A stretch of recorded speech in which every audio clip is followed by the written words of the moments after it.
about the Speaker of the Ohio House of Representatives being arrested for alleged involvement in a criminal racketeering conspiracy in connection with the bailout of Ohio nuclear reactors. And you may still be wondering how and why in the world this happened and how bad it might be. So when a genuine expert on the case tells you, the states have the right to require disclosures and require visibility and campaign finance reportage of money that's funneled through dark vehicles like Generation Now, but they don't. And why don't they? Because their state legislators are unwilling to do that sort of thing because of the politics and the money, the enormous amounts of money coursing their way through the electoral system. This is a big illustration of how one large corporation was able to shovel unimaginable amounts of cash through one point in the General Assembly and take over the General Assembly. This is robber barons on steroids in the 21st century. And that is just the start. So when you learn exactly how far the nuclear industry will go to manipulate state governments into compliance with their worst possible ideas for existing nuclear reactors and highly radioactive waste, you can't miss the fact that they are strapping us into a terrible nuclear seat that we all share. Nuclear hot seat. What are those people thinking? Nuclear hot seat. What have those boys been drinking? Nuclear hot seat. The corium is sinking. Our time to act is shrinking, but our activists are linking. Nuclear hot seat. It's the bomb. Welcome to Nuclear Hot Seat, the weekly international news magazine keeping you up to date on all things nuclear from a different perspective. My name is Libby Halevi. I'm the producer and host, as well as a survivor of the nuclear accident at 3 Mile Island from just 1 mile away. So I know what can happen when those nuclear so-called experts get it wrong. This week, an in-depth look at what is coming to be known as Nukegate. Nukegate in Ohio, with side trips to Illinois and Pennsylvania. And we get it all from environmental and trial attorney Terry Lodge, who has been directly involved with these cases and has a ton of information to share that you're not likely to find elsewhere. We will also have nuclear news from around the world, numbnuts of the week for outstanding nuclear boneheadedness, and more honest nuclear information than anyone in Portland has the bandwidth to even consider this week. All of it coming up in just a few moments. Today is Tuesday, July 28, 2020, and here is this week's nuclear news from a different perspective. We'll hear more about Ohio's Nukegate scandal in today's interview. The two most recent developments: Ohio Governor Mike DeWine has called for a repeal of House Bill 6, a landmark bill to bail out nuclear plants in that state that is at the center of this controversy. And stock prices of the company involved, First Energy, with its subsidiary Energy Harbor, have fallen sharply following reports of the investigation involving the nuclear bailouts. More nuclear malfeasance coming due?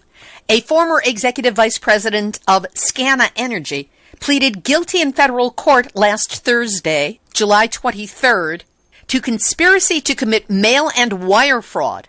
The charges stem from over $10 billion spent on 2 new nuclear reactors at VC Summer in South Carolina that have since been abandoned, but not before executives knew that the project was doomed and concealed critical information from regulators and the public while continuing to raise rates and rack up additional debt. And at the Hanford Nuclear Sacrifice Zone in southeast Washington state, according to an audit of small business contracting at the Hanford Nuclear Reservation, the federal government was overcharged by as much as $63 million, and small businesses were deprived of the chance to earn money at Hanford. DOE is considering reducing incentive pay for Mission Support Alliance and also CH2M Hill Plateau Remediation Company, two of the contractors implicated in the case. But don't get comfortable with nuclear karma yet, because the news is not all good.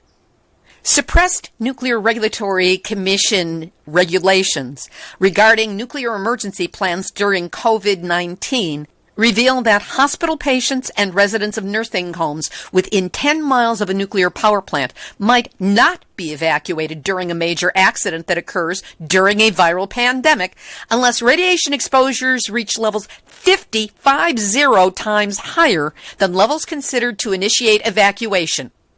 At that level of exposure, in excess of 100 rem of radiation, people would start experiencing radiation poisoning.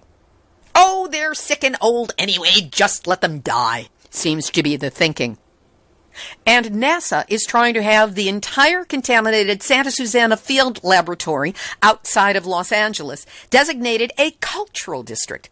An effort cleanup activists allege is an attempt by the agency to get out of remediating its portion of the site. A partial nuclear meltdown happened there in 1959, and there was other chemical and radioactive contamination over the years as well. In Korea, in advance of the Tokyo Summer Olympic Games scheduled for 2021, a professor at Chungshin Women's University unveiled a video in English warning that the radiation risk still remains high in Japan in the wake of radioactive materials released in the Fukushima triple meltdown of 2011. In addition, research has revealed that plutonium fragments may have spread more than 200 kilometers, about 130 miles, from the Fukushima Daiichi nuclear triple meltdowns in 2011. The report states that plutonium poisoning in food items remains a threat, which leads us to Nuclear hot seat, nuclear hot seat, nuclear hot seat, nuts of the week. A peach full of sugar helps the radiation go down. At least that's what a farmer in Fukushima Prefecture is hoping. That's because fifth-generation peach farmer Koji Furuyama has been striving to decontaminate the region's reputation by growing the world's sweetest peaches. He's also getting big publicity about it, which means that he's probably a favorite of the 2021 Olympic Committee.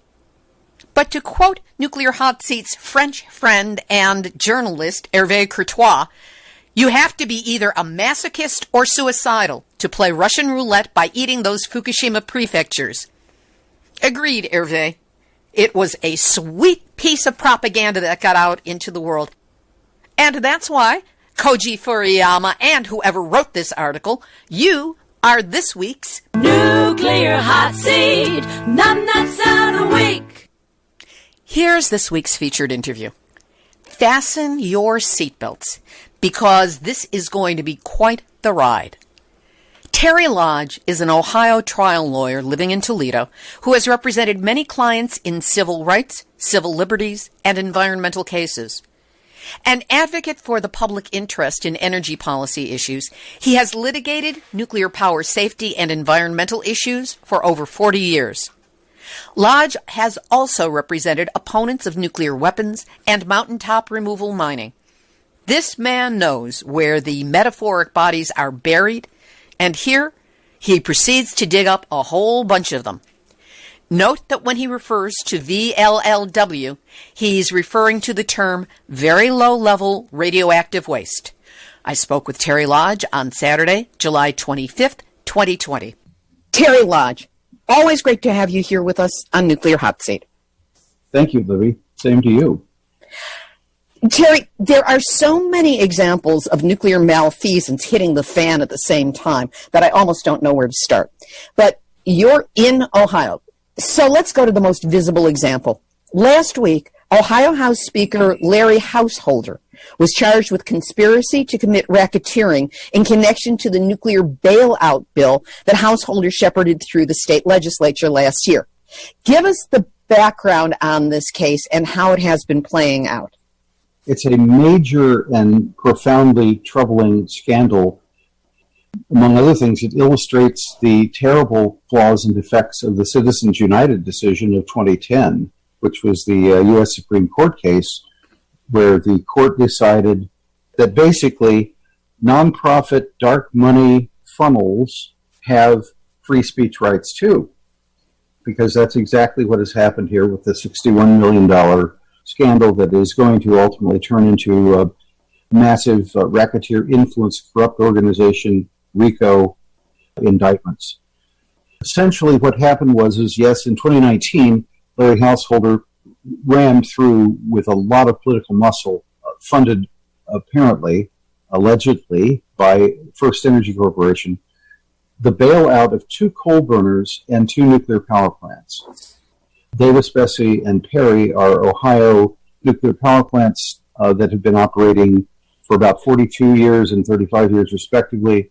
There's also a very large coal burning plant in southeastern Ohio and another coal burning plant, ironically enough, in southeastern Indiana, my hometown, Madison, Indiana, that is owned by a consortium in which First Energy is very prominent. So nuclear power has been losing ground terribly to fracked gas means of electric generation, as well as big wind and incrementally solar and industrial conservation. Even old nuclear that is presumably paid for, if you will, amortized, is an extremely expensive proposition and has great problems competing with new wind and new solar, and as I say, fracked gas turbines for generation of electricity. So what happened was that since approximately 2013 or 14, First Energy Corporation, which operates in 9 states, and actually I think owns about 5 or 6 nuclear power plants, including 3 Mile Island Unit 2. Anyway, First Energy has been lobbying increasingly visibly in several state legislatures, Pennsylvania and Ohio being at least 2 of them, and they found an evil partner. Larry Householder was a big player about a dozen years ago in the state legislature. He term limited out, and after a certain appropriate period, you can be elected again to the Ohio General Assembly. So his plan apparently, and a lot of this is not even a secret. A lot of this was very visible because of the terrible battle around what became known as House Bill 6, which was the 2019 law that was ramrodded through the General Assembly. In any event, Householder decided that he basically, from what court documents suggest, but also contemporary news reportage in 2018 and 2019, basically pitched a plan to somebody, ultimately First Energy. The idea was, if you will back a slate of Republican candidates for the House in Ohio that are pledged to make him the speaker, he would honcho through a bailout bill. The thing is, this was a major turbulence within the Ohio Republican Party. As you know, probably nationally, Trump has created a lot of schisms between sort of the neocon corporatist Republicans, sort of the old line types, and in Ohio that was very much personified by Governor John Kasich, and the Tea Party wing. The Trump wing is AKA sort of the Tea Party wing. So Householder, who decided to become more identified with Trump politically, pitched this idea in 2017, I believe, and basically provides campaign donations to 15 Trump wing Republicans that are running against more conventional old line Republicans, and they win. Basically, he backs 15 in the primary, and then the same 15 plus 6 more, I believe, in the general election of 2018. So he gets selected by 26 Republicans and 26 Democrats as the Speaker of the House, and sets about the passage of House Bill 6. House Bill 6 provides approximately a $1.3 to $1.5 billion subsidy over a 6-year period beginning in 2021 to First Energy for the care and feeding of the 2 nuclear power plants and the 2 coal burners. That basically they would be kept online even if unprofitable, even if the economics, which in most, I think in all of 4 of their cases, have ceased to be profitable. At the same time, First Energy was going through bankruptcy in 2017, 2018, and they created an entirely new corporation that owns these losers, these 4 losing power plants. First Energy has re-emerged from bankruptcy under the name of Energy Harbor, and we popularly in Ohio refer to them as Pirates Cove, because of the fact that the really politically major bloodletting around the passage of this bill, it really is astonishing.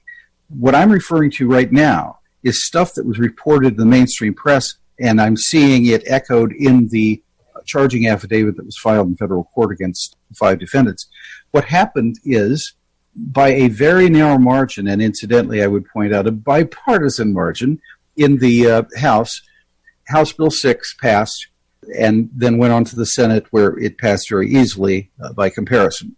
But there was considerable opposition manifested not just from environmentalists, not just from consumer organizations, but from large wind organizations, wind and solar, and other corporate interests. If I'm remembering correctly, I believe some organizations like Costco and Walmart were also opposed to the bailout. The main thing being that there was genuine consternation that First Energy's rates are simply going to spike in some way, and that this money was actually not needed as a means of rehabilitating First Energy after their bankruptcy. But I'm getting a little far afield. So a private corporation-funded commercial petition signing campaign for a referendum starts after the bill's passed. The bill was passed just about exactly a year ago, toward the end of July 2019. And this referendum campaign starts, and it runs into some technical wording problems at the Secretary of State level, and they only have 90 days to get approximately 400,000 signatures to put on the ballot. So they try to hire commercial petition gatherers, and things like incredibly scary tactics start happening. People who are petitioning, are circulating petitions in public places on sidewalks in broad daylight, at street festivals or whatnot, get surrounded by thugs. They get surrounded by people who actually try to deter bystanders, just people at a neighborhood festival, for instance. Petition circulators are trying to walk up to them and just say, do you want to sign a petition to keep your rates down or whatever? And there would be people who would physically interpose themselves between members of the public and the petition signers. There was one instance where 2 or 3 people physically attacked one of the petition gatherers, who basically said, leave me alone or I'll call the cops, or something to that effect. And it turns into a fist fight in broad daylight with witnesses in a public place. And this is stuff, again, that was reported.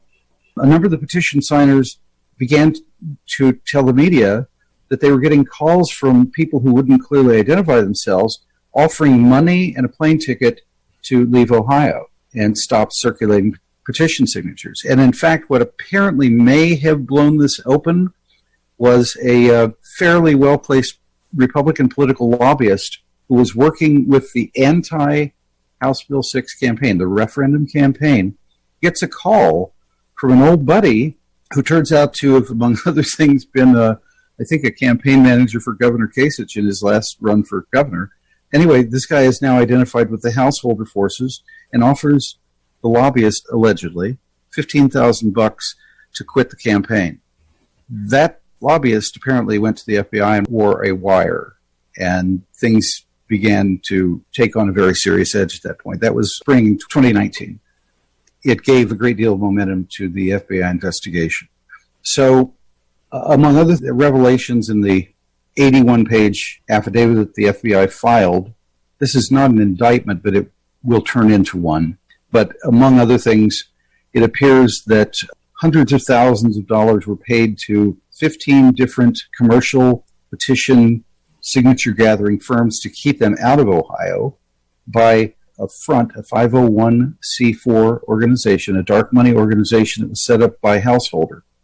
And Householder and aide wrote checks on the account and basically paid these firms to stay out of Ohio In other words, destroying certainly muddying the market of petition signers. During the referendum petition gathering phase, there were rumors, some dark money force, let's say, started circulating postcards to all households in the state, all registered voters in the state, that the Chinese were behind the referendum campaign. There were many, many dirty tricks. The referendum did not get the necessary, you need about 225 or 30,000 signatures of registered voters. You need to gather, however, about 400,000 in order to percentage-wise have enough. They fell far short of that, probably 120,000 signatures short. But they had been delayed so many times along the way when they tried to move it forward. Instead of 90 days, the delays that were caused by the Attorney General and the Secretary of State effectively cut out about 38 days, I think, something like that. So they actually had 52 days to gather. And Householder was very much involved in that.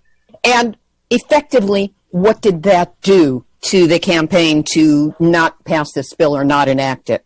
The bill had been enacted, and this is a referendum to put up to a public vote the question of whether or not the law should be allowed to stand. So when it failed, didn't have enough signatures to get on the ballot, then there's no vote, so the law is the law. I want to go back a little bit. Another thing that emerges when you read the charging affidavit is it's astonishing. Almost $61 million was channeled through two different vehicles. But one of them, a 501c4 called Generation Now, which was exclusively under Householder's control. But I mean, it's really $61 million is kind of like a lot of money.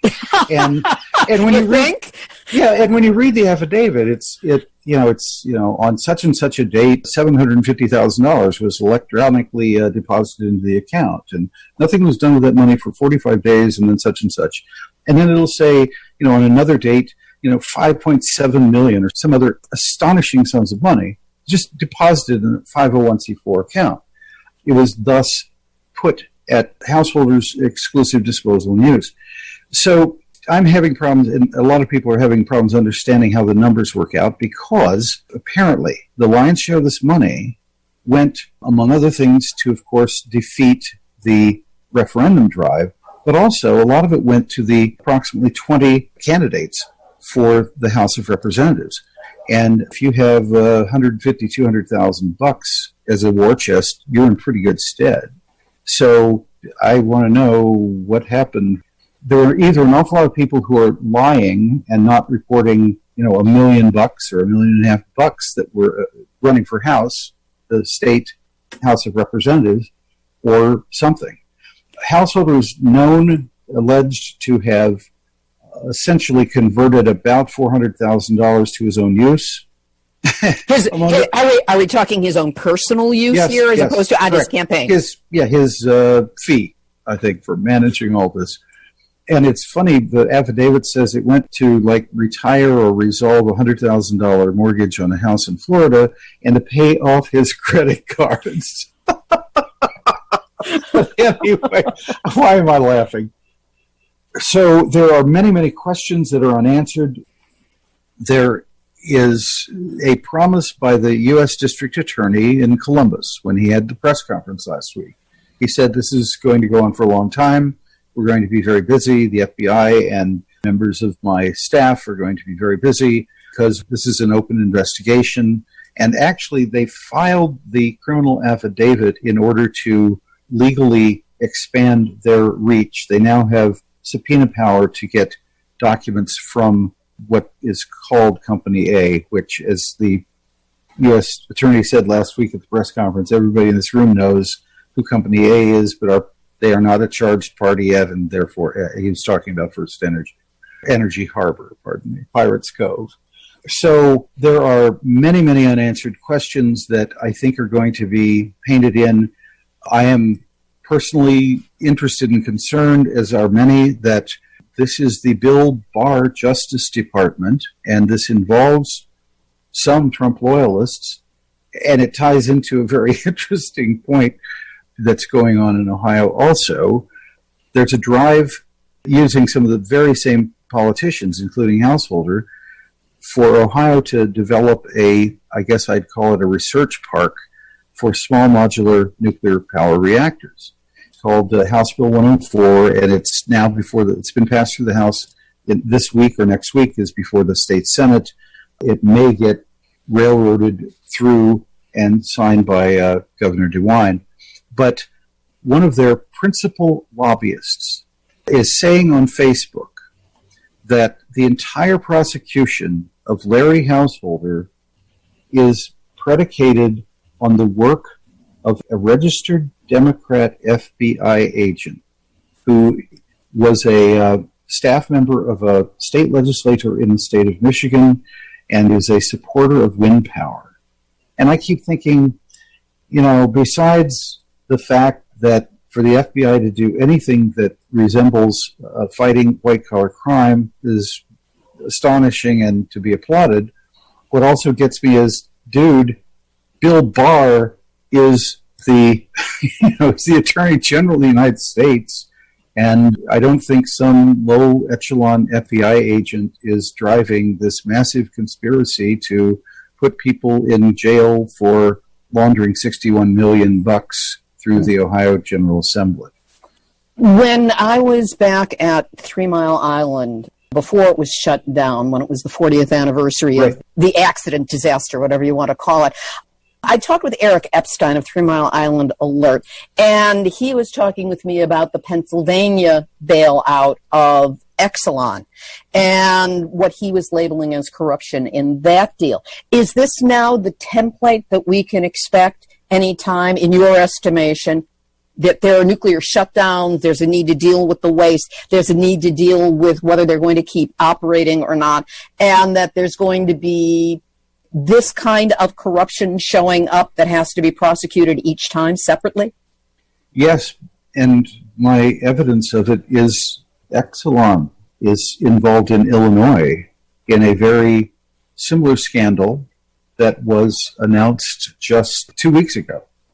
It involved larger sums of money, and Illinois, I haven't followed it real closely, but it alleges state legislator bribery. I think both houses of the Illinois legislature are Democrats, and the governor's a Democrat, and the FBI, of course, is involved in that too. But I think to answer your question, yep. I think we're seeing something that in a way is sadly inevitable, and that is that the economics absolutely don't work for nuclear. They just don't. They won't. They can't. I mean, solar and wind in particular, and energy conservation, industrial scale, are forever becoming cheaper and cheaper and cheaper, and almost in an infinite way continue to do so. Whereas, of course, new nuclear technology is going to be horribly expensive, and reactors like Davis-Besse and Perry are aged. They are in their breakdown cycle like an old car, and you suddenly find that many years into it, you need a new transmission. You no longer need to just change the fluids. And that's the problem with Perry and Davis-Besse, and is very typical of nuclear power, the light water reactor fleet, which is largely in this age range. So, yes, if you're going to be a troglodyte utility, the only way you're going to keep the dinosaurs alive is by pushing it onto the taxpayer ratepayer dole. And one of the really annoying aspects of the bailout for Ohio, which I think was also true in Illinois, is that they basically the plants are required to be kept essentially on standby when not used. And that essentially, even though there is other margin, not in Ohio so much, but in Illinois, there's new wind, new gas turbine merchant plants coming online in Ohio and Illinois, even though the margin, the backup availability of electricity at a lower cost is cheap, is significant and deep, redundancy and depth, they still are required by the law to be kept in a standby mode, which means everybody shows up for work 40 hours a week. Even though you may not even be generating electricity to put into the grid at Davis-Besse, you show up, manage the plant, stand by. So, yeah, that's going to be the pattern. And it's aided by the dark money system of finance. There's an interesting article in the local paper here about the dark money thing, and the states have the right to require disclosures and require, I hate the word transparency, but require visibility and campaign finance reportage of money that's funneled through dark vehicles like Generation Now, but they don't. And why don't they? Because their state legislators are unwilling to do that sort of thing because of the politics and the money, the enormous amounts of money coursing their way through the electoral system. This is a big illustration of how one large corporation was able to shovel unimaginable amounts of cash through one point in the General Assembly and take over the General Assembly. This is robber barons on steroids in the 21st century. In a moment, we'll continue our interview with Terry Lodge and learn about a new scheme by the Nuclear Regulatory Commission to make it legal to secretly dump unremediated, unprotected nuclear waste just about anywhere. But first, are you outraged yet? Mad as hell and not going to take it anymore? You should be. You'll be hearing even more about the hugely moneyed interests playing loose and fast with the safety of nuclear reactors and radioactive materials. As this week's guest says, we're facing robber barons in the 21st century. And it's no exaggeration to say that these moneyed interests have the potential to do irrevocable damage to just about everything that's currently alive. Now, have you heard about any of this beyond the headlines in any mainstream media organization? Probably not. And that's why you need Nuclear Hotseat. We look at the nuclear aspect of our world every week, in depth, and especially now, with the coronavirus wreaking havoc on safety of reactors, weapons, and, as you'll be hearing more of, radioactive waste. Nuclear Hotseat is the only place you can count on to report the ongoing, evolving nuclear truth that the industry would rather we not hear about, let alone understand. But to keep this show running requires time, energy, effort, all of which I'm willing to give, and funding, for which I need help. COVID has hit us as hard as anyone, which makes your help to keep the show going more important than ever. That's why the time would be right now to support us with a donation. Just go to nuclearhotseat.com and click on the big red donate button to help us with a donation of any size. And that same red button is now where you can send us a monthly $5, the same as a cup of coffee and a nice tip here in the U.S. Please do what you can now to ensure that Nuclear Hotseat keeps going. And know that however much you can help, I am deeply grateful that you're listening and that you care. Now back to this week's interview with environmental and trial attorney Terry Lodge. There's a proposal being floated to allow very low-level radioactive waste to be dumped just about anywhere. What's the background in this and how is it playing out? This is an example of a very disturbing trend going on right now. 2020 is going to be remembered for some pretty big things, starting with the pandemic, but before that, international events involving Iran. Since that time, of course, the welcome renewal of the new civil rights movement in America, the Black Lives Matter movement.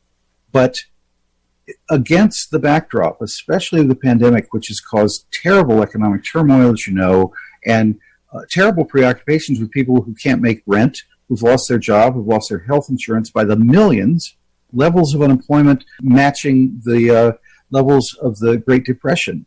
In 2020, the Nuclear Regulatory Commission and Department of Energy are maximizing the low level of public attention to rush many things along the path to fruition. With that backdrop, very low-level radioactive waste is an ancient scam of the NRC and occasionally the Department of Energy. We have been able to trace at least back to 1962 the old Atomic Energy Agency, which was effectively the combination of the NRC and DOE, was labeling radioactive waste They were calling it low-level radioactive waste, not because necessarily it's lightly radioactive or mildly radioactive, but because it wasn't high-level radioactive waste, which is defined in the Atomic Energy Act as being spent fuel. So everything else is low-level radioactive waste. So understand that fundamental principle, because VLLW is not a term that appears in the Atomic Energy Act, but variously, it's the same radioactive garbage, which is everything from uniforms and lightly irradiated metallic parts or scrub brushes or, things from nuclear power plants that have become irradiated, buckets, that kind of thing, up to the reactor vessel, which is low-level radioactive waste. So what has happened is, beginning in the early 60s, they started campaigning for, this comes on the tail end of the peaceful atom, the too cheap to meter nonsense of the 50s and early 60s. When they're peddling nuclear power as a commercial venture, it's just going to be so blasted cheap that it'll almost be free, it'll almost be an inconvenience to bill for it. The same sort of mentality was saying that it's also safe and good for you, and we have medical isotopes, and a little bit of radiation doesn't hurt anything or anybody. We all know sort of this drift of things. The lie of it. Yes, the lie of it. So it's been called below regulatory concern. It's been called beneficial reusable material.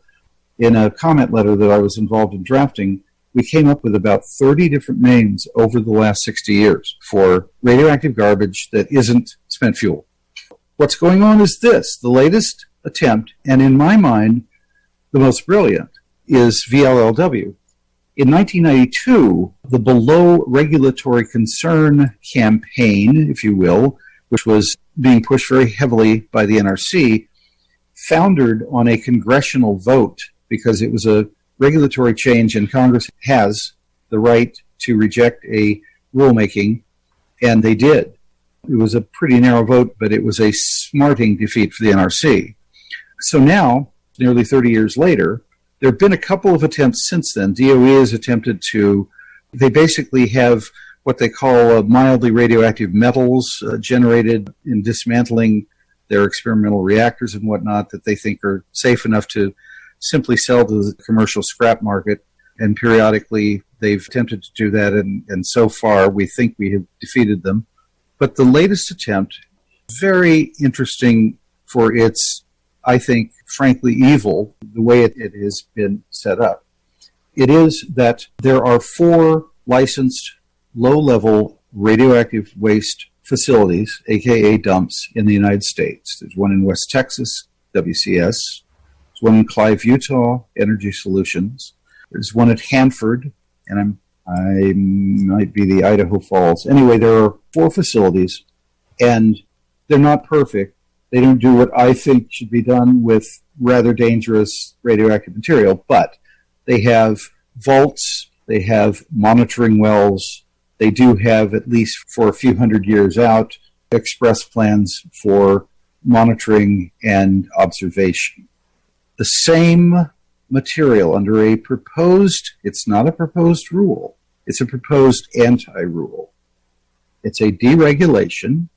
The NRC is proposing that anyone who may or may not own a landfill that presents an authoritative analysis written by a health physicist or someone else with understanding of radiation, perhaps an engineer, but they present an application that includes an analysis of the types of radioactive material they expect to receive, will receive an exemption from the low-level radioactive waste regulations. So it turns everything on its head. There are 2,600 landfills in the country, and incidentally, the NRC isn't even requiring this exemption to be granted to a landfill operator. It's anybody who has, 20 acres. Anybody that has some acreage.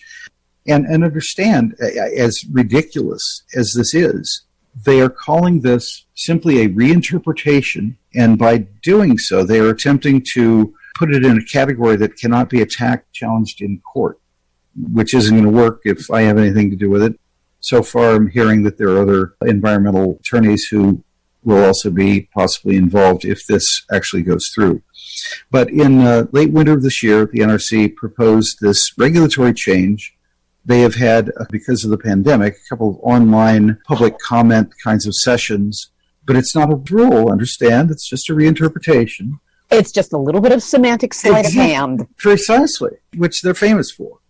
They just granted an extension of about 90 days, but the deadline for filing comments was July 20th.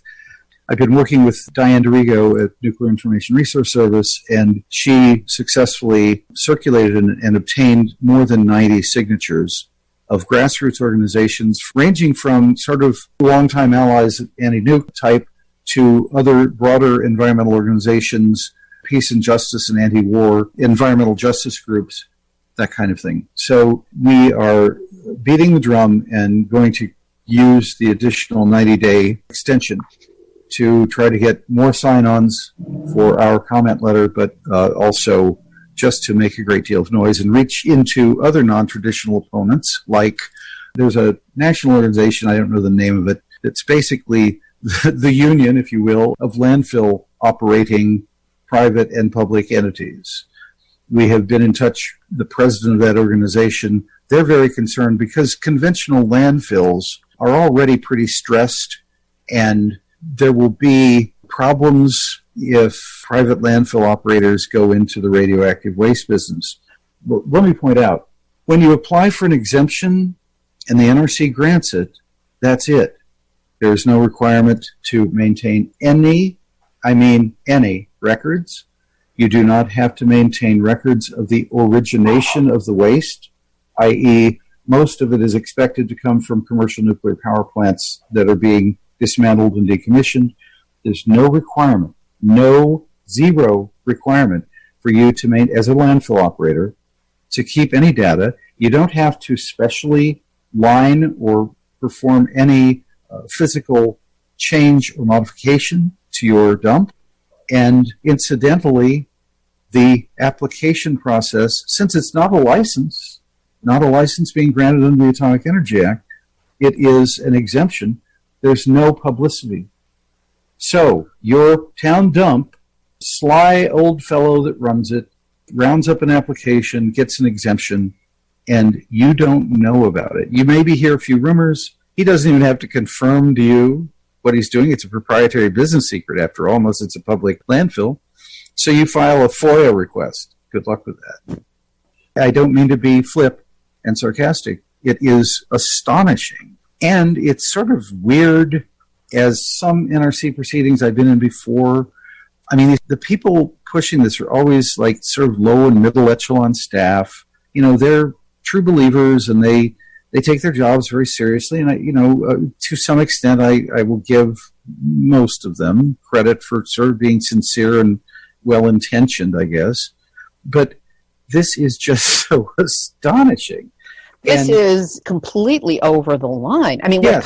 what comes to mind for me is North St. Louis, where the waste from Mallinckrodt ended up being in Coldwater Creek and then been dumped in the landfill there, and the problems that have ensued from that, and the difficulty that those people have had even pushing for any kind of a cleanup on it. Yes. And that would be the scenario repeated again and again in all of these. You said that there were over 2,600 sites that would then be eligible for just kind of saying, okay, give me your leftover nuclear waste. It's fine. We'll just stick it in the ground here. There's no way of knowing how many of the 2,600 are really going to convert. But let me tell you where the precedent already has been set. States like West Virginia and Pennsylvania, New York, Ohio, presently accept radioactive fracking waste at commercial, regular, town dump type landfills. That's radium laced. It's, of course, so-called naturally occurring isotopes, but it is certainly roughly comparable to many types of human-produced isotopic waste, in other words, nuclear power industry and weapons waste. So it's already been routinized, where you have the scenario of conventional landfills, which are engineered to contain for 60 years. They are expected to, perhaps with post-closure monitoring, keep the toxins, everything contaminated that they hold, secure for possibly another 60 years. So a total 120 years.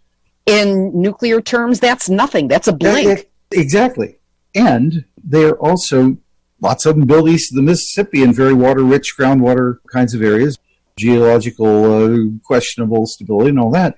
Also, use of liners and some well monitors are not set up for nuclear, not set up for stuff that, as you say, might last a little bit longer than 120 years, like 100,000 times that. So the problem doesn't just end with making this change. It's a situation where somebody can cash in big, especially if they're 50 miles or 30 miles or 20 miles down the road from Davis-Besse in 10 years when it's being dismantled. So the problem is you're going to have unmarked loads going to secret or at least non-public, what are de facto radioactive waste dumps, and good luck with your groundwater. And workers, incidentally, there's no requirements for safety equipment, no requirements for training. Just put a no after every question you have. Do they have to have portal monitors at the gates of the landfill? No. Do they have to maintain any records of any readings they get? No. If they do, is that okay? Yeah. Are they going to? Not necessarily. The publicly owned ones might, because the public might get wind of it and angrily, at least demand a few protections, some records and all that, but it just isn't going to work. I know in Ohio, I've done a lot of anti-fracking litigation, and the privately owned refuse dumps that are accepting fracking waste charge something like relatively radioactive fracking waste were disposed of at Clive, Utah, or WCS in Texas. It would cost roughly 100 times what is charged to dump it at a landfill near Canton, Ohio. So, we're talking low-level waste dumps charge more because they do more. It may not be enough, but they do more. And there is some consciousness of the fact that this is dangerous stuff. And, when you've got it running through the water supply for thousands of years, you just increase the odds of poisoning the biosphere. Everyone and everything.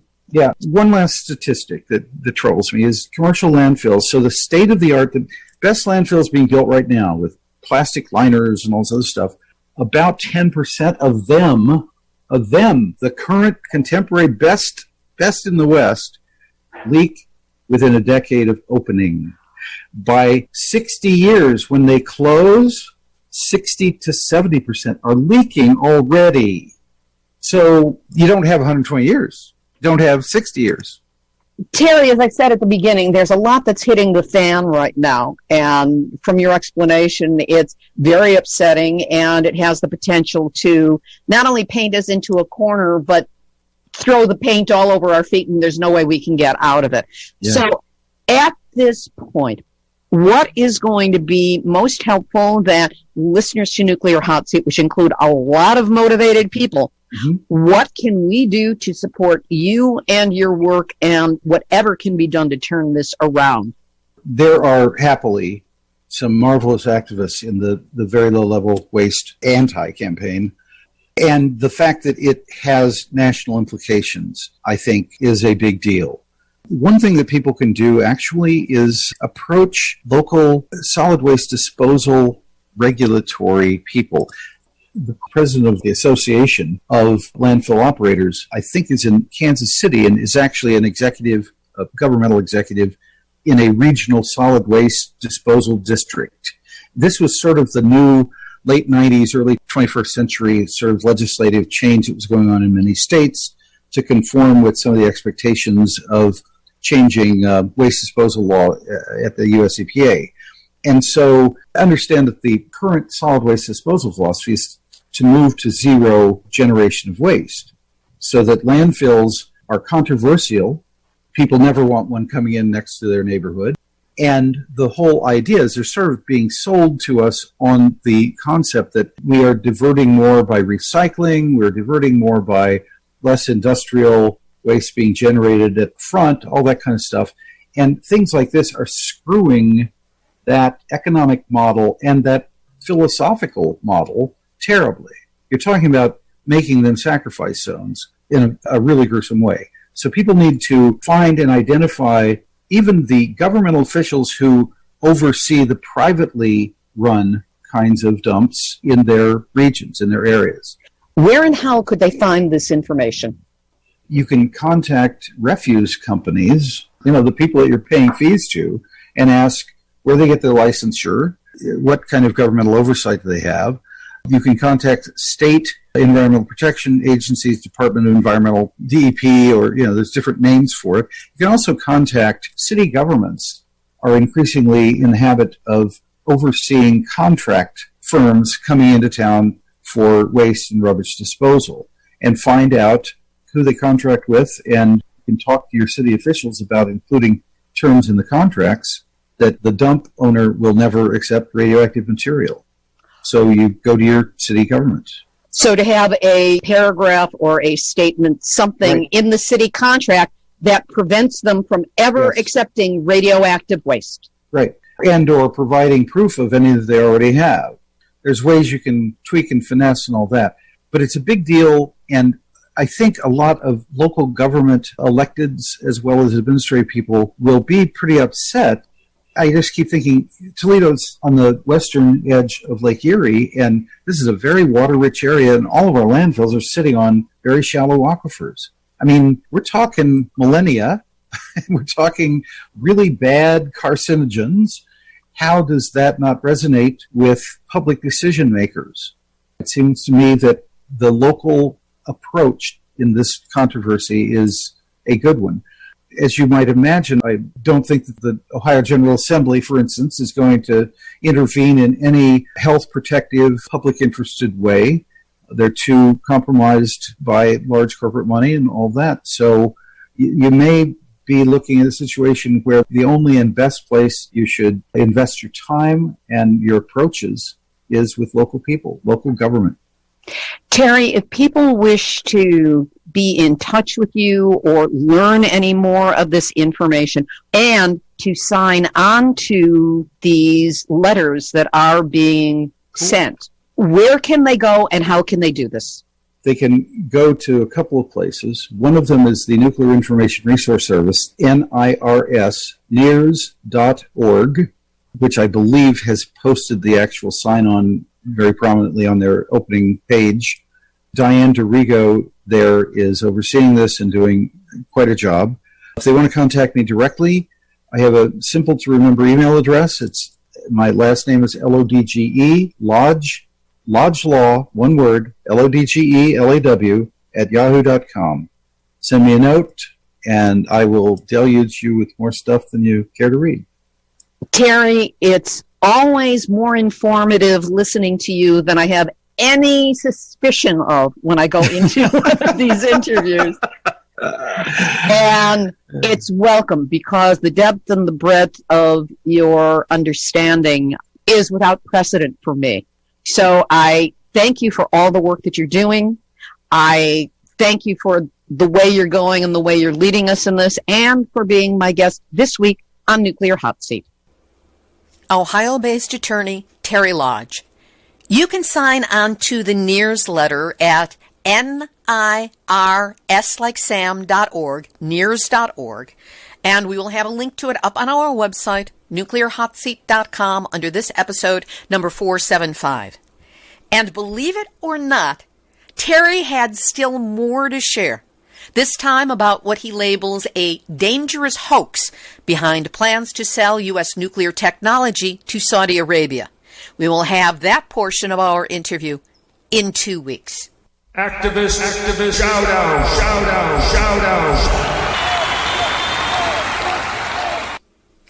A reminder that on August 6 and August 9, the anniversaries of the U.S. dropping the atomic bomb on Hiroshima and Nagasaki, the coalition group HiroshimaNagasaki75.org will be providing commemorative live stream programming for both days.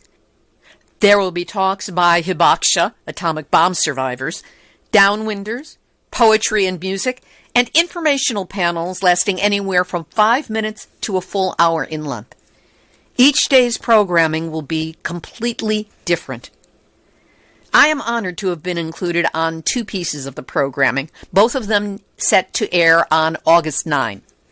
In the first, Mary Olson of genderandradiation.org and I have a talk about, of all things, what provides us with hope for change in the nuclear landscape. And at 7:55 p.m., I'm not certain what time zone that's going to be in, but that's when I have 5 minutes to introduce you to one of the unsung all-time villains of the nuclear age, William L. Lawrence, who is science writer for the New York Times. I'll explain how his unethical journalistic decisions of 1945 manufactured consent in the public for all things nuclear that followed. It's a sneak preview of what I've been learning in my research for a play on Lawrence called Atomic Bill and the Payment Due.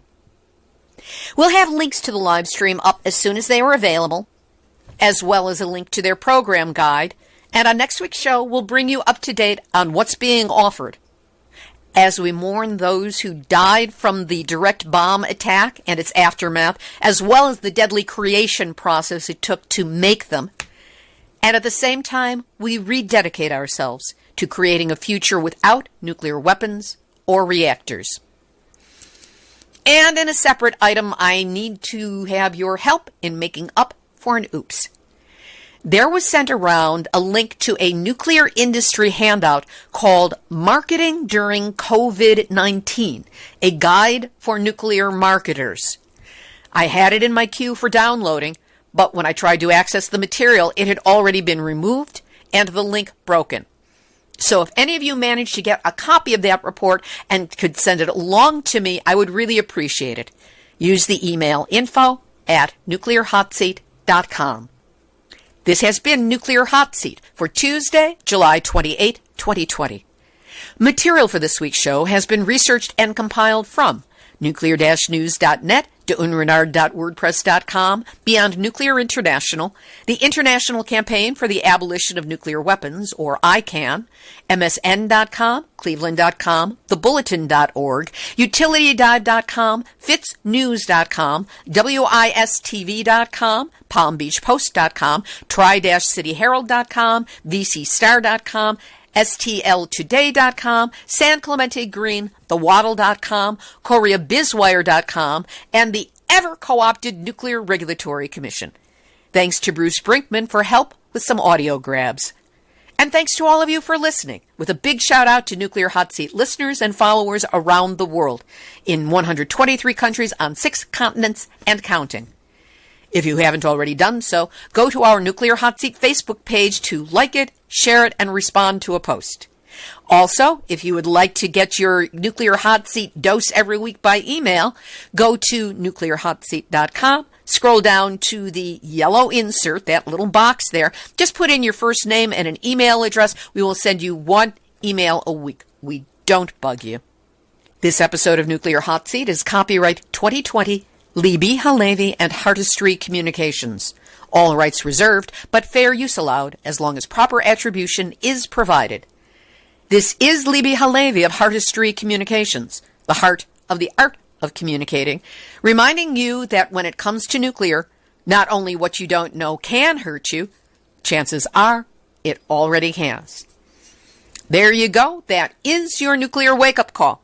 So don't go back to sleep, because we are all in the Nuclear Hot Seat. Nuclear hot seat. What are those people thinking? Nuclear hot seat. What have those boys been drinking? Nuclear hot seat. The corium is sinking. Our time to act is shrinking, but our activists are linking. Nuclear hot seat. It's the bomb. Question everything. Intelligent radio for intelligent people. UCY.TV